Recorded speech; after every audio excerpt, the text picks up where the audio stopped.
Hi, Reshma, and thank you very much for participating in the Tactile Visions exhibition. It's lovely to have your work. We've worked a few years on different projects, and it's really wonderful to be able to engage your work in this exhibition. Could you introduce yourself for audiences who don't know who you are? Hi, Sharlene. Thank you very much for having me. As you said, I'm Reshma Chhiba. I'm a visual artist and a dancer, and I'm Joburg-based. I'm interested in goddess energy. I'm interested in disrupting the patriarchy. I'm interested in using the tradition in the contemporary and finding my way through all of this. Thank you. So, tell us a little bit about the work that is specifically on tactile visions, but also speaking a little bit maybe about your larger bodies of work that does engage the iconography of Kali and also how you engage dance as a medium of expression as well, as a feminist medium of expression. Right. Okay, so the works that are on Tactile Visions is Mother Tongues, which is a recent body of work. It's a series of 10 tongues, basically, sculptural tongues that are quite large.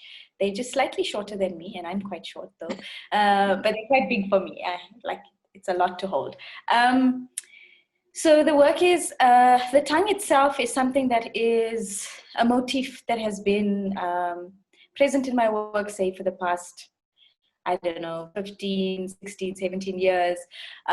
It's drawn from the goddess Kali, the image and the iconography of the goddess Kali. For me, the tongue becomes more than just about speaking, but speaking is very important, especially in this, with reference to its title, Mother Tongues. But it's also a kind of weapon. I see it as the tongue that protrudes from Kali's mouth as the weapon of speaking, the weapon of, it's erotic, it's sexual, it's violent, it's powerful, power in giving ourselves voice. They are in number, they are 10, and quite specifically 10. The one sits slightly apart from the rest and made in a different material. And the reason for this is I almost see, but there's no hierarchy, right? They sit on the same level, but she sort of stands slightly apart from the rest. And I see this almost as if she is the Kali leading the other matriarchs into the battleground. So in this sense, the tongues sit quite low to the ground, and the relationship to the ground is important because the idea is that, mythologically, Kali is said to lap up blood from the battleground specifically.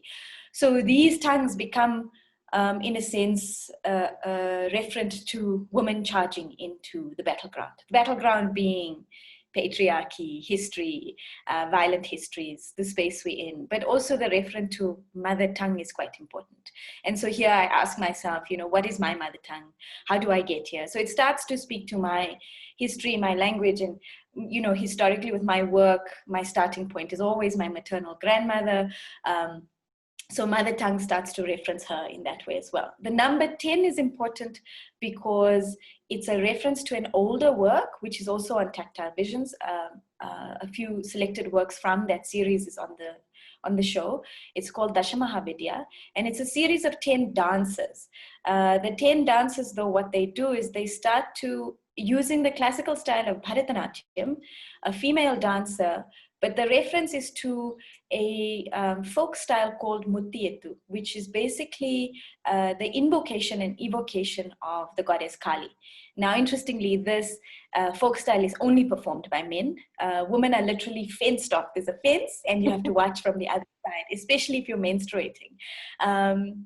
Which I suppose someday will become another work.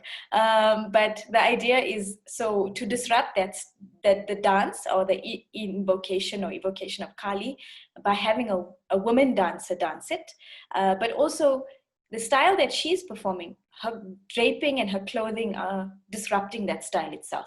One would normally find very neatly pleated clothes, hair bound, lots of jewelry, the usual kind of Indian vibe.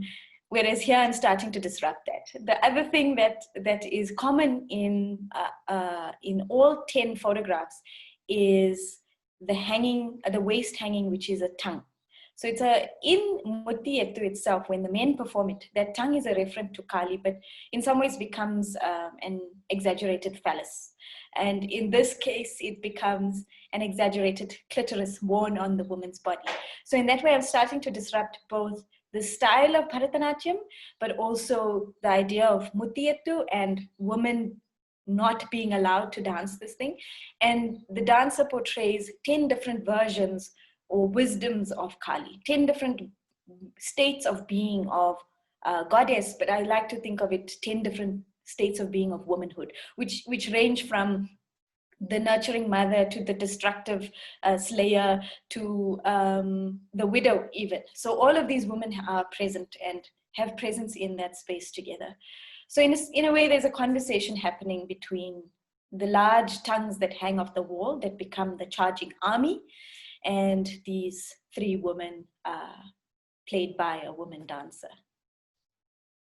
Thank you. One of the things I really enjoy about your works and hearing you speak about them is how you counter the prevailing logic of binaries, right? This either orness with both andness, right? It's there's death, but there's also life. So blood it can be about death, but there's also this blood is also about life and life-giving forces, and it's about energy, and so your work is all of those things. It's never just either or.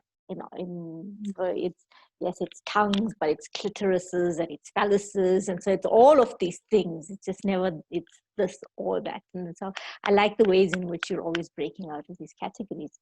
Can you tell me a little bit also about how you use languages of the everyday in your work, because your work can move between an incredible range of the spectacular, which is to speak about the deities, which can be quite a spectacular visualization in our cultures through the performances of these deities. But your work also then moves into incredible everyday subtleties as well, the spaces of the everyday, and speaks also about the violence of the everyday as well in some of your works. So could you tell me about how you use everyday tactilities as well to speak about that in your work, and why you choose those kinds of medium? Sure. I hope I'm going to answer the question.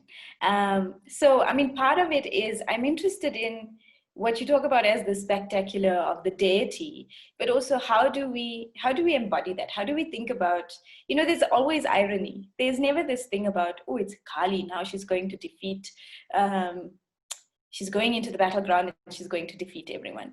I mean, we understand the battleground. If the battleground is patriarchy, and if Kali were coming to defeat, why are we still sitting here? Why are we sitting with the kind of gender-based violence that we're sitting with? So there's often irony that's very strongly used in my work. And I'm interested in how the sort of transcendent becomes the physical, and how those two play off each other, how the masculine becomes the feminine, or how they are neither, how they are genderless, I don't know if this is answering your question, but in terms of the material itself, for me, what's important about the material is that so the sculptures are actually made with a soft material. The structure is a steel frame, but all of that is encased in something that is softer, that is fabric, what we think of the feminine, associated with women's work.